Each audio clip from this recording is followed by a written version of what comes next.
오늘 우리가 이 기쁨, 내 기쁨이라고 하는 제목, 오늘 본문에서 나오는 이 제목을 가지고 말씀을 나누려고 하는데요. 이 성탄절에 우리가 보통 이제 즐겁다 이렇게 말하는데, 이 즐거움은 좀 굳이 구분하자면 외적인 요소로 인한 기쁨이라고 할 수 있어요. 산타 할아버지 선물 주셔서 감사하고, 식구들 같이 모여서 같이 밥 먹고 이렇게 하니까 너무 감사하고 이 외적인 조건과 환경 때문에 즐거운 거예요. 그걸 즐거움이라고 말하는데, 기쁨은 그런 외적인 조건보다는 내면적인 거예요. 그래서 오늘 예수님이 내 기쁨이라고 말씀하실 때, 이 내 기쁨은 예수님이 처한 어떤 환경이나 조건과 상관없이 하나님과 하나 되셔서 그분 안에서 그분과 나누는 그 연합과 사랑으로 인한 기쁨이거든요. 이것을 예수님이 내 기쁨이라고 말씀하신 거예요. 여러분들은 그 기쁨을 이해하실 수 있으시겠어요? 아마 쉽지는 않으실 거예요. 우리 모두가 다 그건 마찬가지예요. 왜냐하면 우리는 너무나 외적인 것에 연연하면서 살고 있어요. 매일같이. 그래서 외적인 것이 다인 것처럼 생각을 하고 있고, 특히 이런 연말 이쯤에는 기뻐하기가 사실 쉽지 않아요. 왜냐하면 연말이라는 그 시간적인 그 위치가, 그 타이밍이 이게 좀 뭔가 임박하고 바꿔야 되고 변화해야 되고 마무리해야 되고 새로운 것을 준비해야 되고, 그래서 분주하고 정신이 없어요. 그러니까 이런 시기에 기뻐한다는 것은 굉장히 어렵다는 것입니다. 그럼 예수님은 널널하고 즐거워서 정말로 여유가 있어서 이 기쁨이라고 하는 단어를 쓰셨냐? 그렇지 않죠. 예수님이 지금 이 요한복음 17장에서 이 내 기쁨이라는 말씀을 하실 때, 이때의 상황이 언제냐면 예수님이 십자가에 달리시기 위해서 잡히시기 전날 밤이에요. 실상 전날 밤이라고 하지만 그 다음날 낮이 아니고 밤에 잡혀서, 지금 한두 시간 이후에 잡혀서 그때부터 밤새도록 이 매질을 당하고 고문을 당하고 재판에 이리저리 끌려다니고 하면서 고통을 받다가 결국 낮에 돌아가시는 거거든요. 그러니까 지금 이 시간에 예수님이 내 기쁨이라고 하는 말씀을 하시기는 쉽지 않은 상황인 거죠.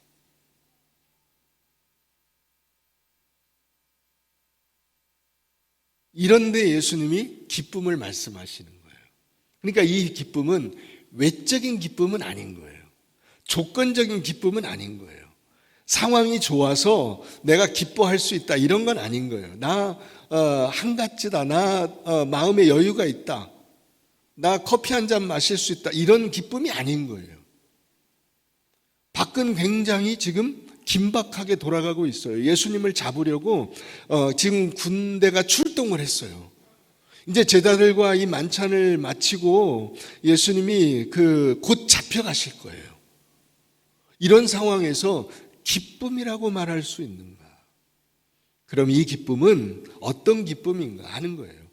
오늘 13절 말씀에 보면 지금 내가 아버지께로 가오니 내가 세상에서 이 말을 하옵는 것은 그들로 내 기쁨을 그들 안에 충만히 가지게 하려 함이니이다. 왜 기쁘다고 예수님이 말씀하고 계세요? 아버지와의 연합, 하나님을 만나고 그분 안에서 나누는 그 사랑과 그 교제가 너무나 즐겁고 감사하고 은혜롭고 기쁘다는 거예요. 그래서 여기 기쁨이라는 단어가 나오는 거예요. 여러분, 우리가 이 성탄절에 메리 크리스마스 하고 선물을 받고 혹은 같이 밥을 먹고 용돈을 주고 뭐 봉투를 주고 이런 뭔가가 있어서 기쁘고 즐겁다라고 말하는 것만으로는 우리의 신앙이 그 정도만으로는 도저히 만족할 수 없는 것이죠. 그죠? 그렇기 때문에 여러분들의 신앙을 자꾸 외적인 데에다가 초점을 두시면 안 돼요. 오늘 이 말씀을 통해서 우리가 분명히 알아야 하는 것은 이 예수님의 기쁨은 먼저 이 땅에 오신 기쁨이에요. 이 땅에 오신 기쁨. 우리가 잠깐 말씀을 좀 보고 옵시다. 요한복음 1장 14절 말씀을 한번 보십시다. 요한복음 1장 14절. 우리 다 같이 읽겠습니다. 시작. 말씀이 육신이 되어 우리 가운데 거하심에 우리가 그의 영광을 보니 아버지의 독생자의 영광이요 은혜와 진리가 충만하더라. 여기 말씀이 육신이 됐죠. 그죠? 말씀이 육신이 됐어요. 말씀이라는 것은 여러분, 말은 눈에 보여요, 안 보여요? 안 보이죠. 눈에 안 보여요. 그래서 인간이 그것을 인식을 못해요. 이게 뭔지를 제대로 인식을 못해요. 여러분들이 하나님의 말씀을 사실 읽기는 하지만은 이게 여러분들의 마음에 그 성경이 원래 말씀하려고 의도한 내용을 이해하고 그것을 인지하려면 시간이 걸려요. 왜 시간이 걸리냐면 우리는 자꾸 외적인 것으로 겉껍데기로 판단을 하려고 하기 때문에 그래요. 근데 이 껍데기마저 없으면 아예 인지를 못하기 때문에 하나님이 껍데기를 씌워주시는 거예요. 그게 육신이에요.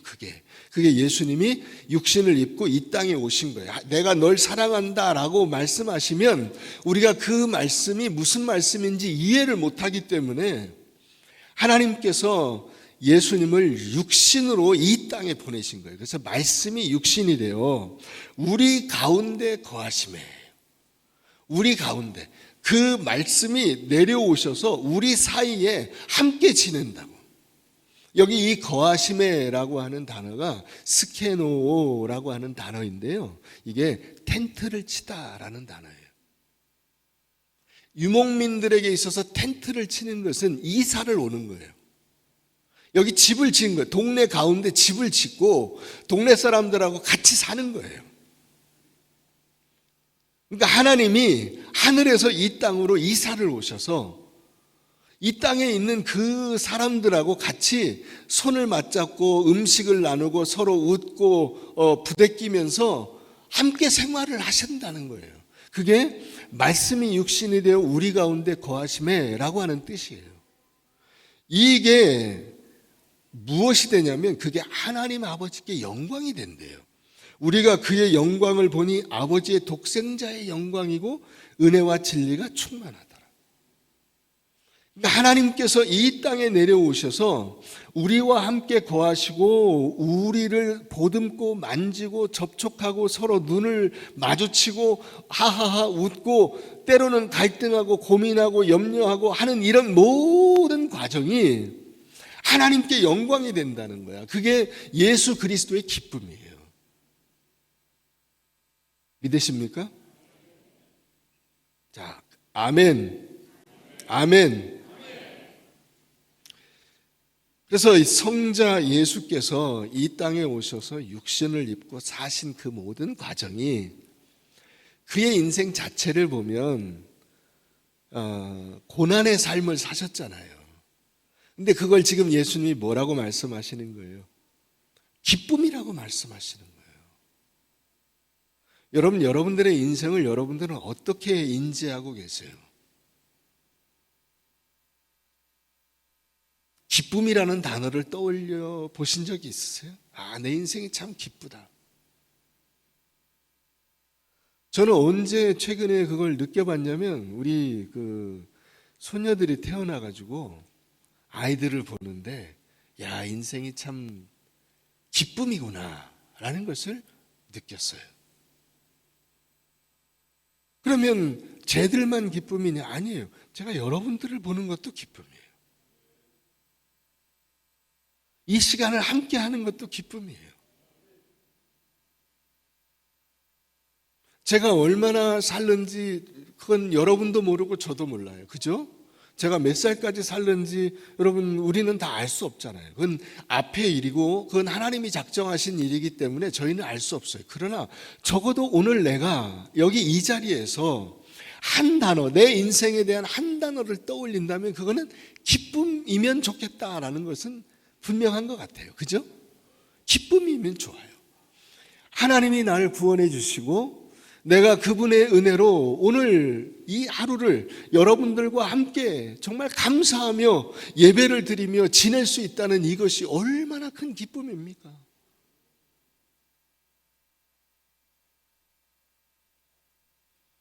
몇 년 전에 본 영화 가운데 어라이벌이라고 하는 영화가 있어요. 영어로 도착이라는 단어잖아요. 근데 이게 한국 영화 이름을 붙일 때 컨택트라는 이름을 붙여서 그 왜 컨택트라는 원래 다른 영화가 또 동명의 영화가 있잖아요. 그 영화하고 좀 헷갈리는 영화인데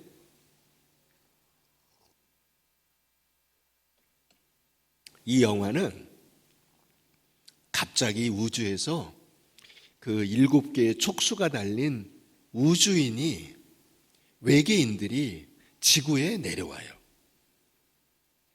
그런데 지구 우리가 흔히 그 무슨 외계 관련된 영화처럼 막 지구인들을 공격하고 막 이렇게 막 괴롭히고 그런 게 아니라 아무것도 안 해요. 그래서 이게 각 나라마다 난리가 났는데 어떻게 해야 될지를 모르겠는 거야. 그래서 이 미국 정부에서 그 사람들하고 이 외계인들하고 우리가 소통을 좀 해보자. 니네 왜 왔냐? 한번 물어보고 대화를 나눠보자. 그래서 그 인간 가운데 언어학자 있잖아요. 사람들 가운데 언어학자 루이스라고 하는 언어학자를 섭외를 해가지고 그 사람한테 임무를 줘서 외계인들하고 한번 접촉해서 이 사람들이 왜 왔는가를 좀 한번 알아봐 주라 해서 보내요. 그래서 이 루이스가 가서 이제 그 사람들하고 접촉을 하면서 왜 왔는지 이제 이런저런 이야기를 좀 나눠보려고 시도를 하는 거예요. 여러분 근데 왜 왔는지를 들으려면 그 사람들의 언어를 이해를 해야 되잖아. 영어로 말하면 그게 외계인들한테 이해가 될 리는 없잖아요. 우리한테도 이해가 안 되는데 외계인들한테 무슨 영어든 한국어든 이해가 되겠어요? 안 되겠죠. 그래서 서로 이 말이 무슨 말인가를 서로 알아가는 과정이 필요하잖아요. 그 과정을 통해서 이 루이스라는 이 여자분인데 이분이 알아낸 것이 뭐냐면 이 사람들은 언어가 우리는 제가 여러분들에게 이 말을 하려면 처음부터 들어야 되잖아요. 제가 여러분들에게 이 말을 하려면이라고 하는 이 순서가 이렇게 쭉 나와야 여러분들이 제가 말하려는 의도를 이해하시잖아요. 근데 그게 한 문장으로 탁 주어지는 거야. 동그랗게. 시작도 없고 끝이 없어. 원이에요. 그래서 마치 어떤 것과 같냐면 여러분 이 불곡산 사진을 여러분들이 여기서 보면 이 밑에서부터 이렇게 쭉 거슬러 올라가야 되는데 불곡산 사진 하나를 이렇게 딱 보면 한눈에 딱 보이잖아요. 여기가 불곡산 시작이고 여기가 불곡산 끝이네. 여기 밑에고 여기가 위네. 이렇게 한눈에 딱 보이잖아요. 그런 것처럼 이 사람들의 언어가 이 외계인들의 언어가 시작도 없고 끝도 없고 전체가 한눈에 딱 보이는 거예요. 그 언어가 그 사람들의 사고체계예요. 그 사람들의 생활체계예요. 그래서 미래를 현재와 같이 보는 거예요. 과거와 미래가 한눈에 보이는 거예요. 그래서 영화가 어떻게 진행이 되냐면 이 루이스라고 하는 여자가 자기가 딸을 낳아서 결혼을 해서 딸을 낳아서 잘 키우다가 아이가 죽었다라고 과거에 그런 일이 있었던 것처럼 생각이 드는데 가만히 보니까 자기가 실제로 그걸 경험한 게 아니라 그게 앞으로 있을 일인 거예요. 자기 미래에 있을 일이 지금 한눈에 보이는 거야. 자기 인생이.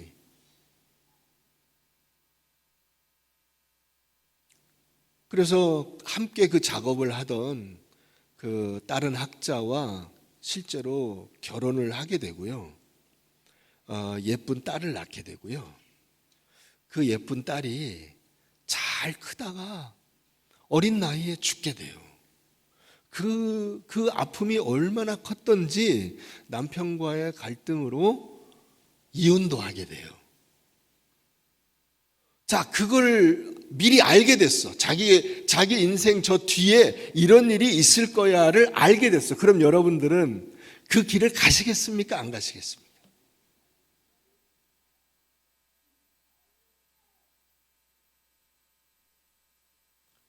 쨍쨍. 쨍쨍. 너는 안 울게 돼 있어. 자, 여러분, 그러면 가시겠어요? 안 가시겠어요? 내 인생 뒤에 힘들고 어려운 일이 있어. 그럼 나 안 갈 거야. 그러시겠어요? 이 주인공은 그래도 가요. 그럼에도 불구하고 그 길을 선택하는 거예요. 여러분, 예수님이 이 땅에 내려오실 때 나는 그냥 잘 열심히 가서 이렇게 인간들을 도와주다가 자연사 할 거야 이렇게 생각하고 오셨나요? 아니에요. 십자가에 달려 죽으실 것을 알고 오셨어요.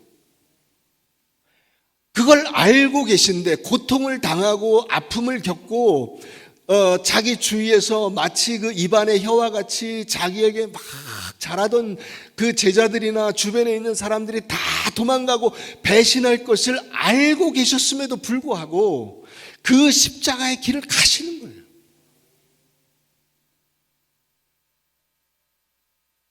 이게 성육신이에요. 그게 예수님께서 이 땅에 내려오신 의지적 선택이에요. 그래서 말씀이 육신을 입어 우리 가운데 거하심에 그렇게 되는 거예요. 우리는 보통 성탄절 그러면 막 모든 게 뭐 행복하고 즐겁고 뭐 맛있는 거 먹고 뭐 즐거운 파티하고 선물을 나누고 이런 것만 생각을 하지만 인생은 파티일 수는 없잖아요.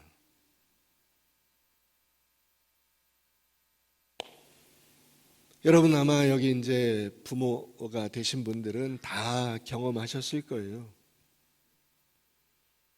아이들을 이렇게 태어났을 때 얼마나 예쁜가요? 그죠? 아이들 처음에 이렇게 걸음마 할 때 얼마나 예쁜가요? 아이들 처음에 엄마, 아빠 이 말을 할 때 얼마나 예쁜가요? 옷 딱 차려입고 유치원 갈 때 얼마나 예쁜가요? 여러분, 그러나 아이가 태어나고 뭐 걸음마를 하고 엄마 아빠 말을 하고 이렇게 옷을 입고 유치원 가고 초등학교, 중학교, 고등학교, 대학교를 가고 그 시간들이 있기 위해서 그 예쁘고 감사하고 그 기가 막힌 그 기쁨의 순간들이 있기 위해서 엄마 아빠가 뭘 했나요?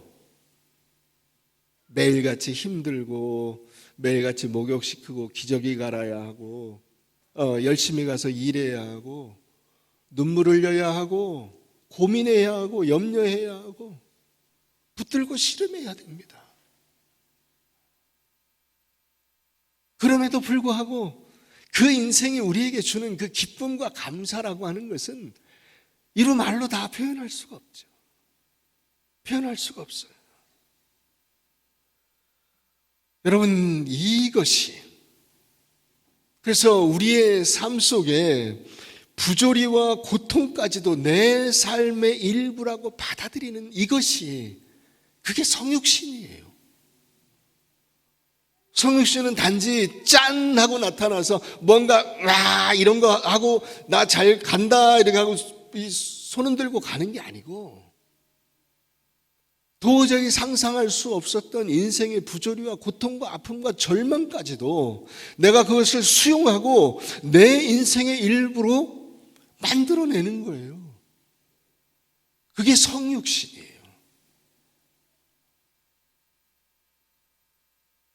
이것을 예수님께서 우리에게 보여주고 계시는 것입니다. 그럼 우리는 이것을 어떻게 표현할 수 있을까요? 어떻게? 우리의 삶에서. 자, 우리 21절 한번 가보십시다. 오늘 17장 요한복음 17장 21절. 아버지여, 아버지께서 내 안에, 내가 아버지 안에 있는 것 같이 그들도 다 하나가 되어 우리 안에 있게 하사 세상으로 아버지께서 나를 보내신 것을 믿게 하옵소서. 내게 주신 영광을 내가 그들에게 주었사오니 이는 우리가 하나 된 것 같이 그들도 하나가 되게 하려 함이니이다. 곧 내가 그들 안에 있고 아버지께서 내 안에 계시어 그들로 온전함을 이루어 하나가 되게 하려 함은 아버지께서 나를 보내신 것과 또 나를 사랑하심 같이 그들도 사랑하신 것을 세상으로 알게 하려 함이로소이다. 여기 뭘 말씀하고 계시냐면 공동체를 말씀하세요. 아버지와 내가 하나인 것 같이 그들도 하나가 되는 이 공동체됨이 우리가 그 받은 성육신의 은혜를 세상 속에 표현해내는 한 방법이에요. 여러분, 이것을 여러분들이 놓치시면 안 돼요. 왜 교회 공동체가 함께 모여서 이런 그 모임을 유지해야 하냐면 바로 이것 때문이에요. 성부 하나님과 성자 예수 그리스도 성령 하나님께서 하나 되신 것과 동일하게 우리도 하나가 되어서 아버지의 하나님 그 성자 예수 성령의 하나 되심을 이 땅에서 우리가 그것을 구현해내는 거예요. 그러니까 여러분들이 신앙생활 하면서 여기 이 성경에 있는 어떤 지식을 여러분들의 머릿속에 집어넣는 것으로 여러분들의 신앙생활이 다 된다고 생각하시면 안 돼요.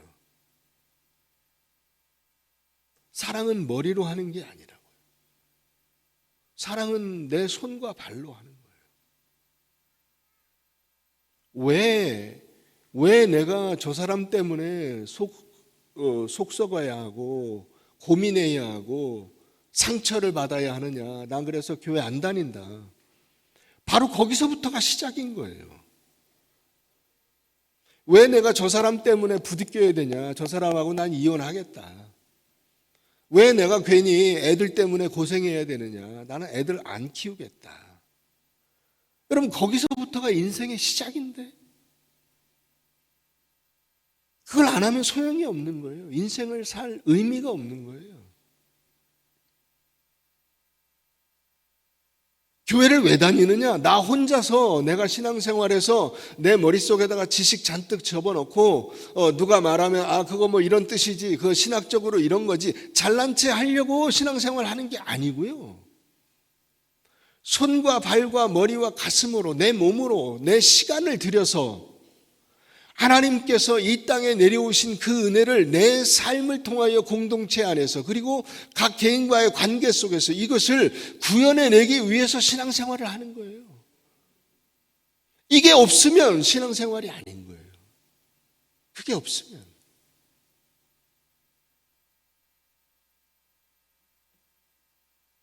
자, 그 다음에 두 번째로 17절 한번 보십시다.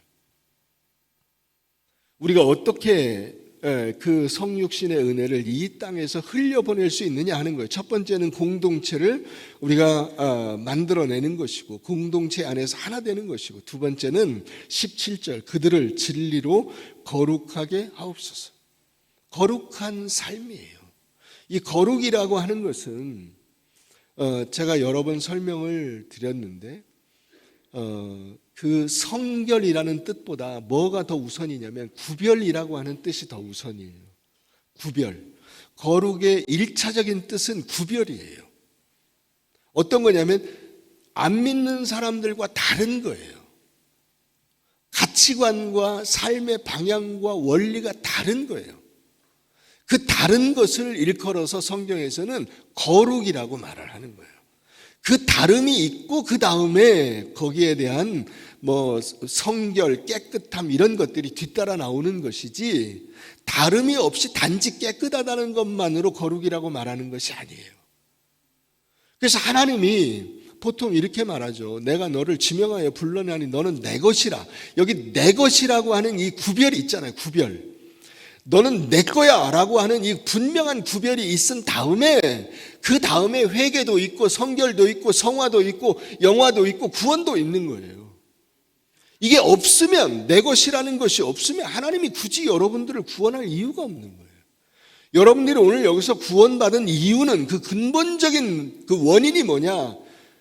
하나님 것이기 때문에 그런 거예요. 하나님 것이기 때문에. 그게 여러분들이 세상 속에서 살아야 할 삶의 원리, 성육신의 삶의 원리.